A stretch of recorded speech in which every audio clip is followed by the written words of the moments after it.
Passer la frontière luxembourgeoise pour faire ses courses ou pour le carburant, c'est interdit. Dans quelles conditions peut-on encore franchir une frontière de la Belgique? Dans un arrêté ministériel paru le 3 avril, le Conseil national de sécurité a défini de manière stricte les 3 raisons qui restent valables si l'on travaille de l'autre côté de la frontière ou que l'on doit ponctuellement le faire dans le cadre de ses activités professionnelles, pour des raisons médicales ou encore pour un regroupement familial. Et puis c'est tout, plus question, même si on habite à quelques kilomètres à peine de la frontière, d'aller faire ses courses ou le plein de carburant. Dans les communes frontalières, avec le Grand-Duché de Luxembourg, de Gouvy à Aubange, les réactions sont nombreuses. Compte tenu du prix toujours aussi attractif du carburant chez nos voisins, il y a, en fait, très peu de pompes installées, côté belge. Aucune pompe, par exemple, à Martelange, du côté belge de la Nationale 4. Mais, même si la frontière n'est pas toujours très visible, les habitants belges de Martelange ne peuvent plus aller faire le plein à moins de 100 mètres de chez eux et vont devoir faire beaucoup plus de kilomètres pour du carburant. Plus au nord, à Gouvy, la bourgmestre Véronique Léonard confirme que ces nouvelles mesures plus strictes créent énormément de frustration au sein de la population.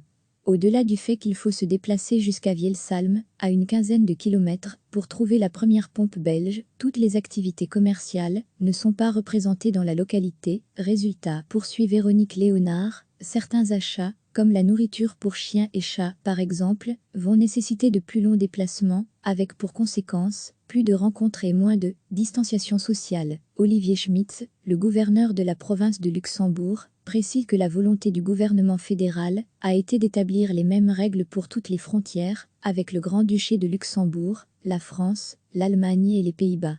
À partir du moment où ces règles sont établies pour l'ensemble du territoire belge, poursuit-il, ces mesures semblent plus difficiles à appliquer le long des frontières.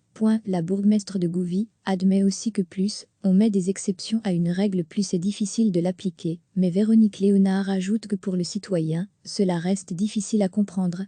Le gouverneur comprend bien que l'on demande des efforts inhabituels à ceux qui d'ordinaire franchissent tout naturellement la frontière. Mais lorsque l'on se pose des questions pour voir si on est dans les conditions, c'est que l'on peut se passer de ce déplacement et qu'on ne se situe pas dans le cadre des déplacements vraiment essentiels et nécessaires pour sa santé ou pour sa profession, conclut Olivier Schmitz. Recevez chaque matin l'essentiel de l'actualité.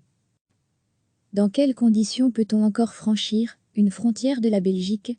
Dans un arrêté ministériel paru le 3 avril, le Conseil national de sécurité a défini de manière stricte les 3 raisons qui restent valables si l'on travaille de l'autre côté de la frontière ou que l'on doit ponctuellement le faire dans le cadre de ses activités professionnelles, pour des raisons médicales ou encore pour un regroupement familial.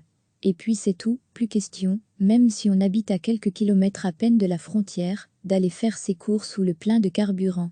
Dans les communes frontalières, avec le Grand-Duché de Luxembourg, de Gouvy à Aubange, les réactions sont nombreuses. Compte tenu du prix toujours aussi attractif du carburant chez nos voisins, il y a, en fait, très peu de pompes installées, côté belge. Aucune pompe, par exemple, à Martelange, du côté belge de la Nationale 4.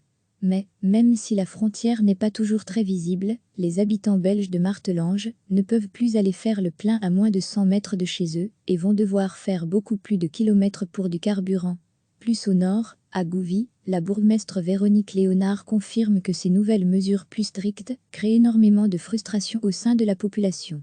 Au-delà du fait qu'il faut se déplacer jusqu'à Vielsalm, à une quinzaine de kilomètres, pour trouver la première pompe belge, toutes les activités commerciales ne sont pas représentées dans la localité. Résultat, poursuit Véronique Léonard, certains achats, comme la nourriture pour chiens et chats par exemple, vont nécessiter de plus longs déplacements, avec pour conséquence plus de rencontres et moins de distanciation sociale. Olivier Schmitz, le gouverneur de la province de Luxembourg, précise que la volonté du gouvernement fédéral a été d'établir les mêmes règles pour toutes les frontières, avec le Grand-Duché de Luxembourg, la France, l'Allemagne et les Pays-Bas.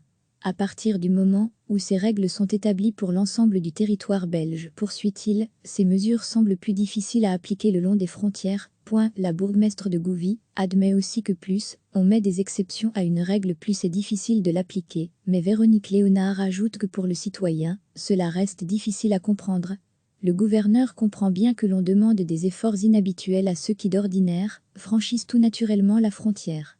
Mais lorsque l'on se pose des questions, pour voir si on est dans les conditions, c'est que l'on peut se passer de ce déplacement, et qu'on ne se situe pas dans le cadre des déplacements vraiment essentiels et nécessaires pour sa santé ou pour sa profession, conclut Olivier Schmitz.